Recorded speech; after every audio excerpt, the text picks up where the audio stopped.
Assalamualaikum warahmatullahi wabarakatuh. Jumpa lagi bersama sahabat-sahabat Matan TV dimanapun berada.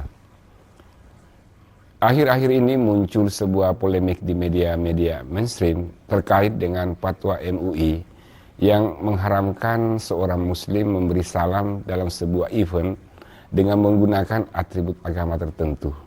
Misalnya namo buddhaya, Om Swastiastu, dan atribut agama lainnya sebagaimana yang sering kita dengar dalam acara-acara resmi yang diselenggarakan oleh pemerintah, di mana jika seorang muslim menyampaikan sambutan dalam sebuah acara, maka mereka biasanya memulai dengan ucapan Assalamualaikum, kemudian disusul dengan salam-salam lain seperti Om Swastiastu, Rahayu, dan lain-lain sebagainya, dengan asumsi bahwa audiensi yang ada dalam acara dimaksud bukan saja orang muslim, tetapi juga ada orang yang beragama lain seperti Hindu, Buddha, dan Kristen.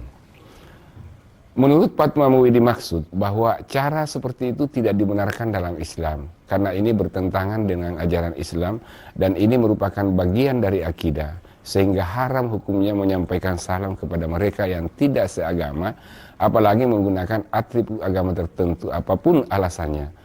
Bahkan fatwa dimaksud menyebutkan bahwa yang demikian itu bukanlah model moderasi beragama dan toleransi yang diajarkan dalam Islam.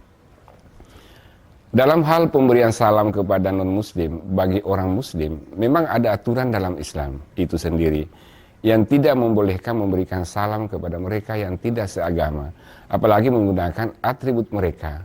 Tetapi pada waktu yang sama juga ada yang berpendapat bahwa itu boleh-boleh saja menyampaikan salam kepada yang berbeda agama, tetapi bentuknya berbeda dengan salam yang disampaikan kepada sesama muslim.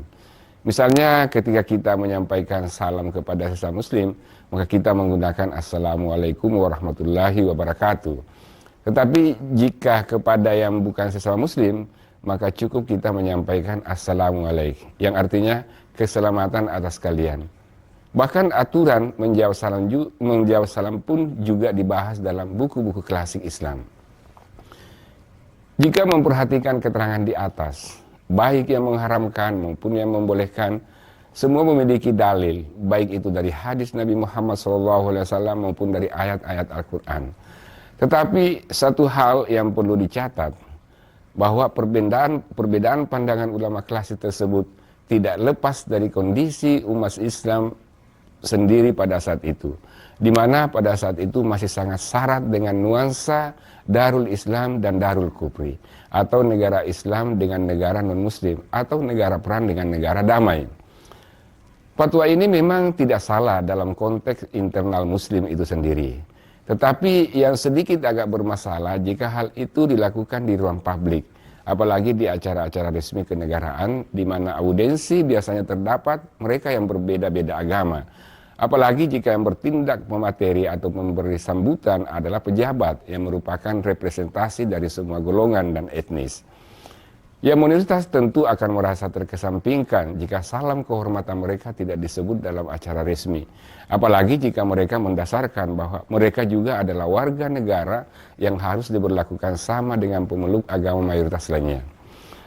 Sebagai ilustrasi saja, berdasarkan pengalaman, bahwa ketika saya berada di Sudan, di sebuah negara Afrika Timur yang kala itu menerapkan syariat Islam dan sedang dalam suasana perjanjian damai dengan salah satu kelompok pemberontak di sana yang mayoritasnya bukan pemeluk Islam, maka mereka sepakat bahwa dalam acara-acara resmi kenegaraan harus menggunakan dua jenis doa. Pertama, doa sesuai tradisi Islam sebagai yang mayoritas. Kemudian setelah itu doa dalam tradisi Kristen yang masing-masing dibawakan oleh tokoh-tokoh agama masing-masing. Fenomena ini berlangsung lama dan tidak ada perdebatan di kalangan ulama Islam. Mereka bahkan menerima baik dan menyadari bahwa doa-doa kita sama dengan mereka. Demikian juga di Indonesia, terutama di masa Orde Baru. Jenis salam yang populer waktu itu adalah salam dimulai menurut Islam, kemudian disusul dengan jenis salam yang lebih umum seperti salam sejahtera bagi semuanya. Nah, jenis salam seperti ini juga diterima oleh semua audiensi meskipun berbeda-beda agama.